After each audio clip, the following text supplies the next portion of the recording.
Update. Ganyan na yung itsura niya pag natuyo. Grabe, ang shikip-shikip. Yun na siya. Parang alam niyo yung palayan, tapos pag summer. Tatawa ko. Yung palayan, pag summer, walang tubig. Tatawa ko.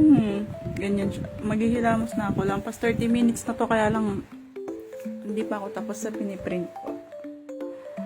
Ganyan siya. Wait lang, maghihilamos ako. Papakita ko sa inyo.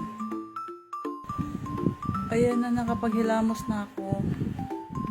Ang niya, ang tight niya sa parang na-relax yung mukha ko. Ang tight niya sa skin.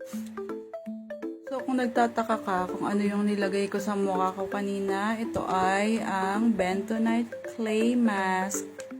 Ayan o, kumalma na sila. Ang lambot. Ayan, kalma. Tapos, makita mo ang pula para akong nagpaano. Alam mo yung pag nagpa-facial ka, ang pula ng ko, para akong naghilamos ng maligamgam na tubig. Pero, lang yung hinilamos ko.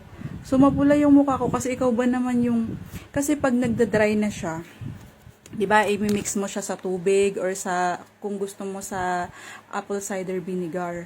Tapos, ilalagay mo siya dyan na parang semento. Tapos, habang natutuyo na siya sa mukha mo, nagtatighten siya. So, parang bina-vacuum niya yung lahat ng, alam mo yung nararamdaman mo na yung mga oil sa skin mo, sinisip-sip niya.